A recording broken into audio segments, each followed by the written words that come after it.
बात करते हैं एक दिवसीय विश्व कप 2023 जो भारत में चल रहा है। आज इंग्लैंड और नीदरलैंड्स के बीच वनडे विश्व कप 2023 का 40वां मुकाबला पुणे में खेला जाएगा।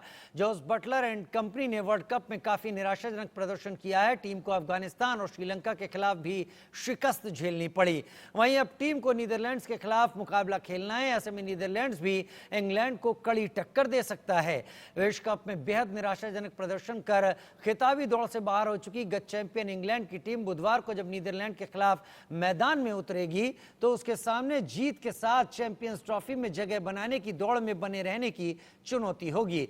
इंग्लैंड 7 मैचों में महज एक जीत के साथ 10 मैचों की तालिका में 10 टीमों की तालिका में आखिरी पायदान पर है, जबकि नीदरलैंड की स्थिति उससे थोड़ी बेहतर है। टीम इतने ही मैचों में 2 जीत और 4 अंक के साथ 9वें स्थान पर है। दोनों टीमें आधिकारिक तौर पर सेमीफाइनल की दौड़ से बाहर हैं।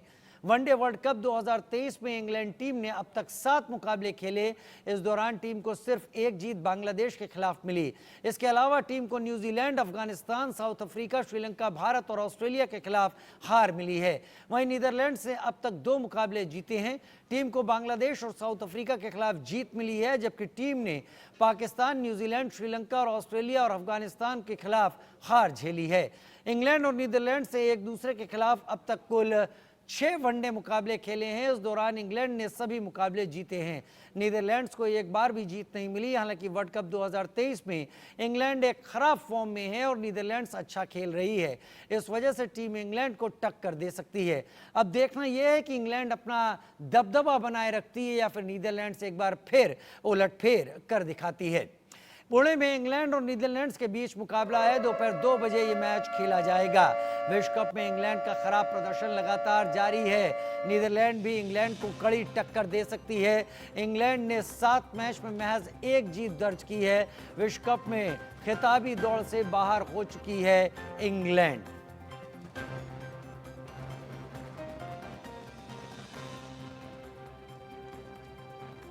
विश्व कप में इंग्लैंड वर्सेस नीदरलैंड कुल 3 मैच, तीनों ही इंग्लैंड जीता। नीदरलैंड ने एक भी मैच नहीं जीता। लेकिन इस बार की बात कुछ अलग है। इस बार के आंकड़े हालात को सही तरीके से व्यक्त नहीं करते, क्योंकि आंकड़े कहते हैं कि इंग्लैंड ने नीदरलैंड्स को पटखनी दी है, लेकिन हालात कहते हैं कि इंग्लैंड अपने सबसे बुरे फॉर्म में इस वर्ल्ड कप में चल रही है।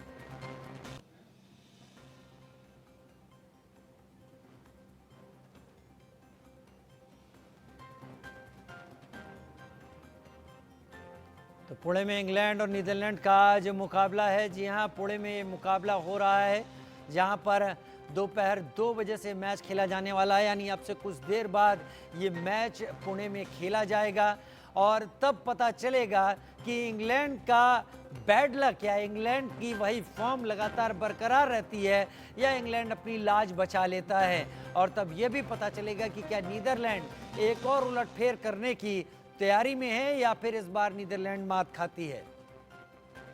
सुनील यशकालरा मेरे साथ इस वक्त लाइव जुड़ गए हैं। सुनील जी, आंकड़े कुछ कहते हैं, हालात कुछ कहते हैं। जैसा मैं लगातार अभी बोल रहा था, आंकड़े कहते हैं कि इंग्लैंड हावी है नीदरलैंड के ऊपर। अब तक वर्ल्ड कप में खेले गए 3 मैचों में से तीनों जीते हैं। लेकिन हालात कहते हैं कि इंग्लैंड सबसे बुरे फॉर्म में है। पुणे का मैच आप किस तरीके से देख रहे हैं?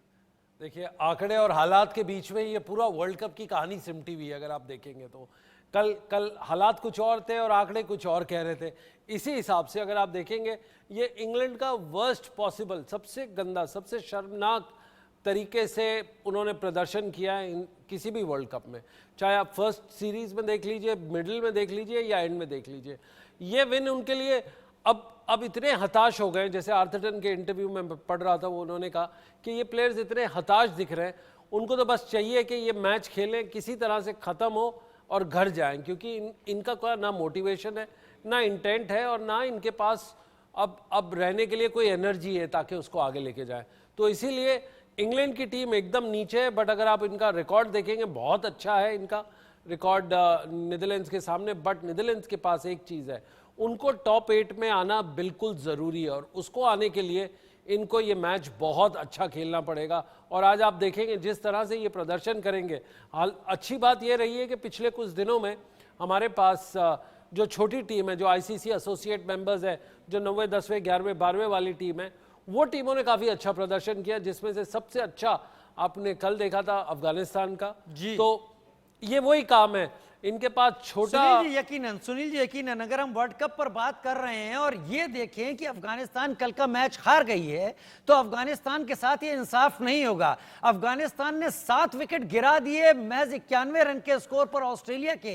ये अफगानिस्तान का एक बड़ा अचीवमेंट है और फ्यूचर के लिए अफगानिस्तान ने एक बड़ी झलक भी दिखा दी है। देखिए, आंकड़े कुछ और कह रहे थे, हालात कुछ और हो गए। अगर आपने बात, आप ही की बात अगर मैं लूं तो आंकड़े ये थे 91 पे 7, मैच बिल्कुल खत्म था।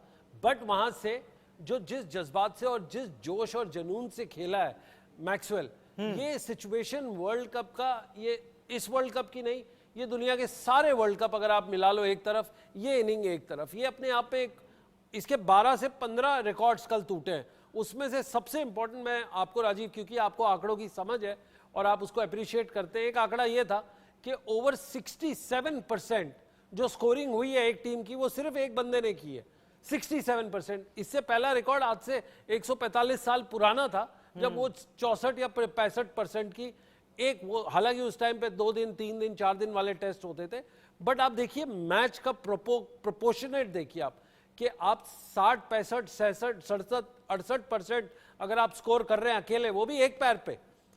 अच्छी बात ये थी कि और मेरे ख्याल से शायद इस वर्ल्ड कप का पहला दोहरा शतक भी मारा है। बिल्कुल जी, ये पहला दोहरा शतक भी है और पहला प्लेयर है जो नॉन ओपनर है जिसने 5वें नंबर पे आके शतक, दोहरा शतक मारा है, और जिस तरह से मारा है। चलिए मैं अब आपसे बात कर लेता हूं पुणे के मैदान के बारे में। पुणे का मैदान किस तरह से रिएक्ट करता है? क्या पहले खेलने वाले के लिए ज्यादा मदद करता है या बाद में बैटिंग करने वाले के लिए मदद करता है? और अगर आज के दिन जो टीम टॉस जीतती है उसके लिए बेहतर क्या होने वाला है? देखिए, सबसे पहले तो फायदा यही होता है हिंदुस्तानी कंडीशन में, आप टॉस जीते बैटिंग करें। दोनों टीमों का फायदा यह है कि एक अच्छी चेजर है और दूसरा 400 रन बनाने की क्षमता रखता है। क्षमता जैसे इंग्लैंड, उनके 1 से 9 प्लेयर आप देख लो जिन्होंने, हर किसी ने ओडीआई में सेंचुरी की है, बट वो आपके आंकड़े हैं। हालात ये है कि उनके पास कोई अभी मोटिवेशन नहीं है इतनी बड़ी गेम खेलने का। दूसरी बात ये रही है नीदरलैंड्स, देखिए हर, अगर आप 8वें से 7वें पायदान पे जाते हैं तो $1 लाख का बीच में फेयर होता है, प्लस माइनस जो भी आप बोले, क्योंकि आईसीसी आपको वो हर पायदान पे आने का आपको इंसेंटिवाइज करता है। और वो इंसेंटिव क्या होता है? 40,000, 60,000, $1,20,000, $2 लाख, ये डॉलर्स पर मंथ इनको ग्रांट मिलती है और इनको पता है कि ये इनका अपॉर्चुनिटी है। देखिए, अगर ये प्लेयर यहाँ पे अच्छा खेलेंगे तो इनका फायदा ये होता है कि आईपीएल के भी अभी वो होने वाले हैं, तो उससे बहुत बढ़िया होगा मेरे ख्याल से। अगर हमारे पूर्व महिला की कप्तान जो बॉम्बे बेस्ड है और वो बीसीसीआई की मैच रेफरी भी रही है, नीलिमा जोगलेकर, जो वो ज्यादा बताएंगी कि ये पिच कैसा रिएक्ट करेगा, क्योंकि हमारे हिसाब से बैटिंग पिच रहेगा। जी हाँ, हमारे साथ इस वक्त 2 खास मेहमान जुड़ गए हैं, स्नेहल बेलसारे, अंतर्राष्ट्रीय महिला एम्पायर, और नीलिमा जोगलेकर, पूर्व भारतीय महिला कप्तान, हमारे साथ इस वक्त जुड़ गई हैं।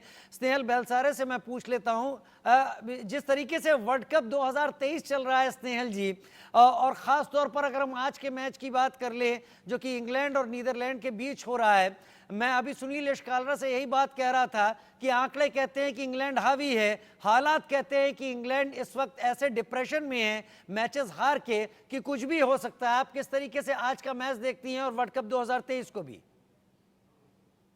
मुझे लगता है वर्ल्ड कप 2023 नेदरलैंड्स के लिए एक माइलस्टोन की तरह हमेशा हम सब जो क्रिकेटिंग कम्युनिटी है नेदरलैंड्स की, हम याद करेंगे कि ये एक टर्निंग पॉइंट है जहां पे नेदरलैंड्स ने दिखा दिया है एक बहुत बड़े स्टेज पे कि नेदरलैंड्स की टीम क्या क्या टैलेंट नेदरलैंड्स में है और टीम क्या क्या अचीव कर सकती है। साउथ अफ्रीका को हरा के हमने एक काफी बड़ा ड्रीम मैं कहूंगी जो चेस कर रहे हैं ये सारे प्लेयर जो नेदरलैंड्स के हैं कि कुछ कर दिखाएंगे, वो उन्होंने अचीव किया है। उसकी वजह से जो परफॉर्मेंस अभी तक रही है नेदरलैंड्स की वर्ल्ड कप में, हमारा जो स्पिरिट है वो बहुत हाई है और हम पूरी तरह से कोशिश करने वाले हैं कि ये आज की जो मैच है वो हम जीत सके। और स्क्वाड की पूरी तैयारी अच्छी हुई है। मेंटली अगर आप पूछोगे तो प्लेयर्स का मेंटल स्टेट बहुत बहुत ही एक अच्छे जगह पे है। और आपने अभी ये भी बात करी इंसेंटिवाइजेशन के बारे में आईसीसी के। नेदरलैंड्स का बोर्ड काफी इनिशिएटिव्स ले रहा है, जो रॉयल डच क्रिकेट बोर्ड है वो क्रिकेट के लिए, और उसके लिए ये एक बहुत बड़ी अचीवमेंट होने वाली है। वर्ल्ड कप में हम अगर हमारा प्लेस टेबल में ऊपर लेके जा सके और चैंपियंस ट्रॉफी तक हम अगर क्वालिफाई हो सके, तो ये एक बहुत बड़ी अचीवमेंट होने वाली है नेदरलैंड्स के लिए। और हम सारे we are keeping we are praying and keeping our fingers crossed कि हम ये वर्ल्ड कप कुछ कर दिखाएंगे।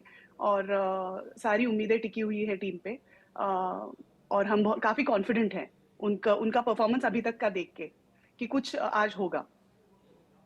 जी स्नेहल जी, और मेरे साथ एक और मेहमान जुड़ी हुई हैं इस वक्त। मेरे साथ नीलिमा जोगलेकर जी जुड़ी हुई हैं, जो कि पूर्व भारतीय कप्तान रह चुकी हैं। नीलिमा जी, अब तक वर्ल्ड कप में जिस तरीके से बैटिंग चल रही है या बॉलिंग चल रही है, फील्डिंग चल रही है, उस पर तो हम कमेंट जानना चाहते थे, लेकिन आज के मैच को लेकर आपसे बात करेंगे।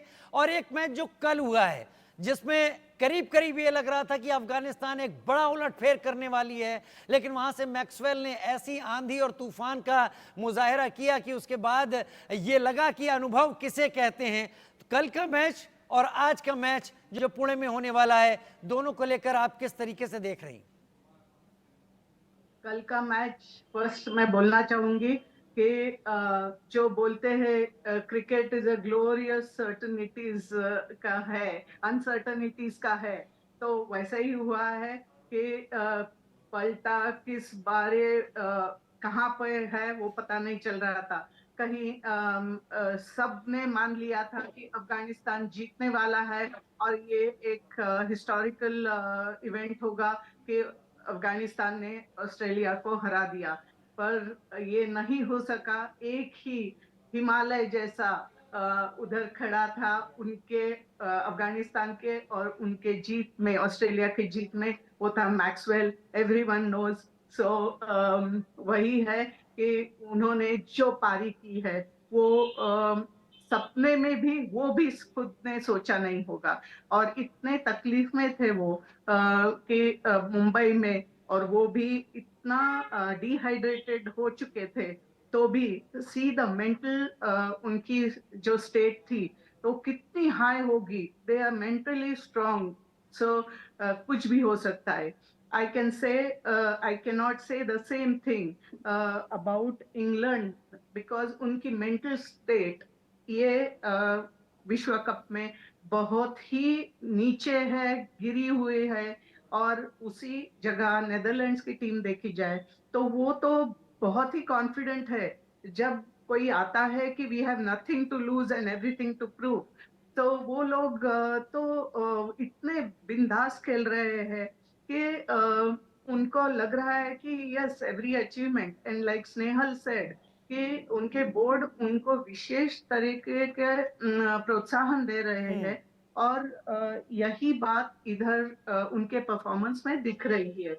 और सुनील जी का रुख कर लेता हूँ, मेरे साथ जुड़े हुए हैं। सुनील जी, नीदरलैंड्स के बारे में ही बात ज्यादा चल रही है आज के मैच को लेकर, और स्नेहल जी ने भी बोला और अभी नीलिमा जी ने भी इस बात को सामने रखा कि जो नीदरलैंड्स क्रिकेट बोर्ड है वो बहुत कुछ ऐसा कर रहा है जिससे खिलाड़ियों को आगे बढ़ाए और खिलाड़ियों को इंटरनेशनल स्टेज पर एक पहचान मिले उनके खेल के जरिए, और वो रिफ्लेक्ट भी हो रहा है। एक तो वर्ल्ड कप में आ जाना नीदरलैंड्स का, उसके बाद मैच भी जीत लेना, और अब तक जो परफॉर्मेंस हुई है उनको देखकर लगा नहीं कि नीदरलैंड्स कहीं कम है।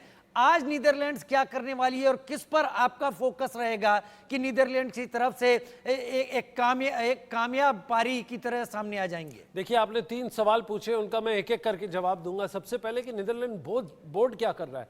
देखिए, इनको सालाना एक आधा इंटरनेशनल टूर मिल रहा है। इनका अगला जो टूर होगा वो पाकिस्तान के खिलाफ मई में होगा, क्योंकि ये नीदरलैंड्स ऐसी कंट्री है जहां पे 3 महीने, सिर्फ 3 महीने इनको मिलते हैं क्रिकेट खेलने की, क्योंकि सनशाइन मिलती है। अदरवाइज ये पूरा विंटर की तरह से, स्नोफॉल से, बारिश से ये बिल्कुल दूर होता है। तो ये इंडोर क्रिकेट खेलते हैं। इसी की वजह से ये स्पिन बॉल पकड़ना मुश्किल करते हैं, क्योंकि ये जो आपकी बॉलिंग मशीन होती है, वो फास्ट बॉल तो खिला सकती है बट स्पिन, फ्लाइट, परचेज और वो जो ग्रिप होती है बॉल वो नहीं कर पाती। इसलिए ये चाहते हैं मोर एंड मोर जाके मैच खेले। इस टूर्नामेंट के बाद मेरे को जहां तक पता है ये जा रहे हैं साउथ अफ्रीका खेलने। साउथ अफ्रीका क्यों? क्योंकि जो इनके कोच है रायन कुक, जिनके फादर ने 1992 में इंडिया के अंदर टूर किया था एलन डोनाल्ड के साथ, केपलर वेसल्स की टीम में, क्लाइव राइस की टीम में, उस बंदे का उनके बेटे हैं ये, और ये गैरी कर्स्टन एकेडमी से ताल्लुक रखते हैं अपना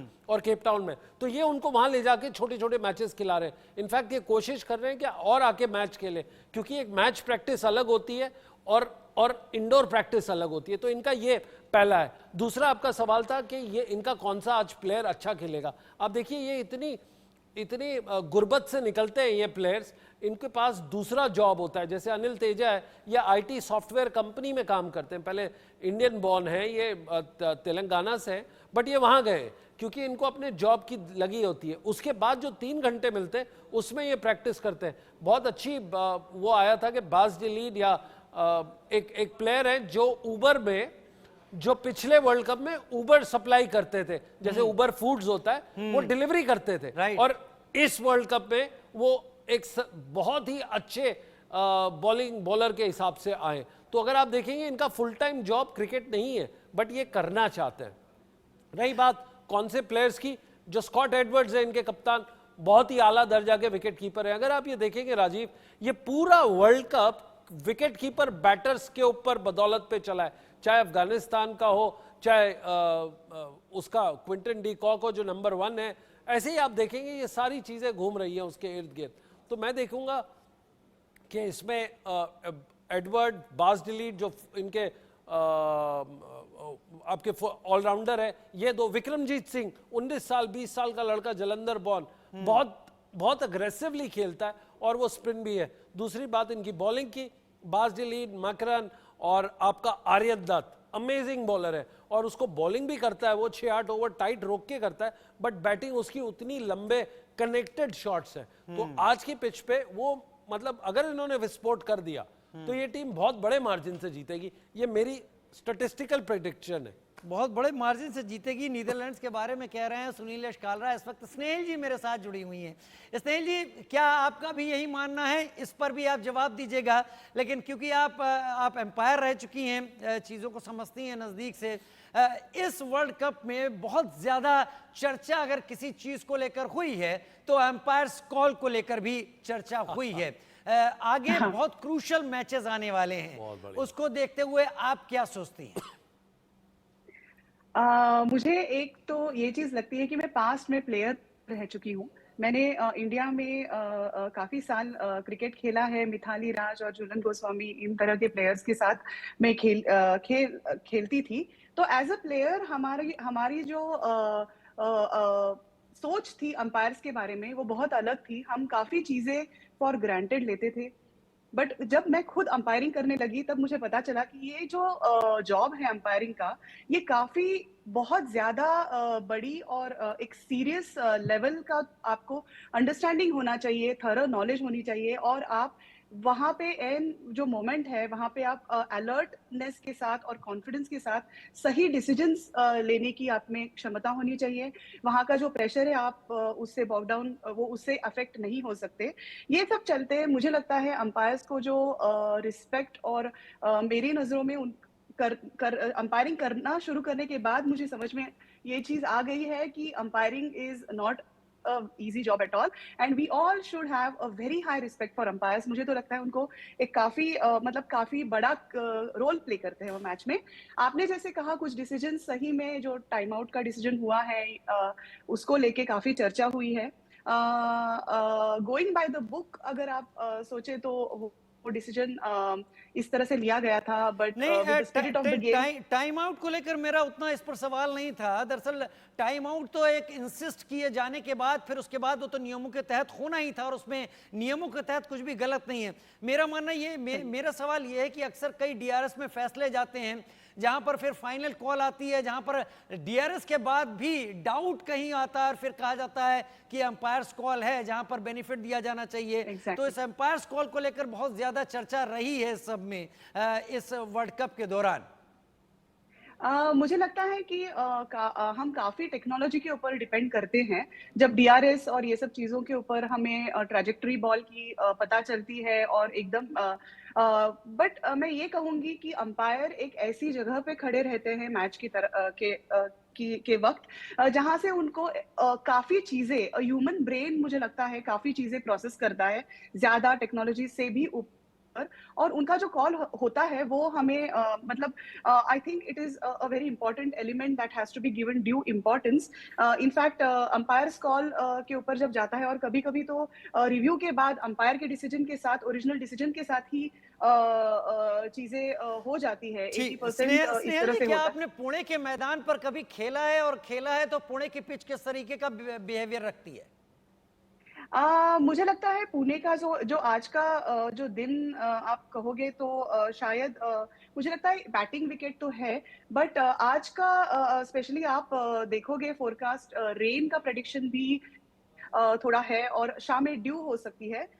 इसके चलते मुझे लगता है कि अगर नेदरलैंड्स टीम के साथ अगर एक टारगेट रहेगा तो वो पहला टॉस जीत के अगर फील्डिंग करेंगे और चेज करेंगे बाद में, तो ये हमारे लिए एक अच्छा सुनील जी, चॉइस सुनील जी, रहेगा। ड्यू की बात करी इन्होंने बारिश की भी बात करी। खैर, बारिश अगर होती है तो उसमें उन हालातों में जो कुछ न्यूजीलैंड के साथ हुआ है, कोई टीम नहीं सोचेगी कि 401 बनाने के बाद भी बारिश ने ऐसा कुछ कर दिया। लेकिन ये ड्यू फैक्टर हमें दिल्ली में भी दिखाई पड़ा था। ये ड्यू होगा तो फिर क्या लगता है आपको, जो टॉस जीतेगा वो करेगा क्या? देखिए, जब वर्ल्ड कप शुरू हुआ था तब हालात अलग थे, एटमॉस्फेयर अलग था, टाइमिंग अलग थी। जैसे जैसे हम नवंबर फर्स्ट वीक क्रॉस करेंगे और सेकंड वीक में आएगा तो ड्यू फैक्टर बहुत ज्यादा खेलेगा, क्योंकि आपके ज्यादा मैचेस लाइट में उस तरह जगह पे जहां पे आपको थोड़ा ठंड का मुकाबला करना पड़ेगा, तो उसमें ड्यू तो बड़ा लाजमी है। बहुत अच्छी बात कही है अंपायर साहिबा ने कि यहाँ पे रेन फोरकास्ट है।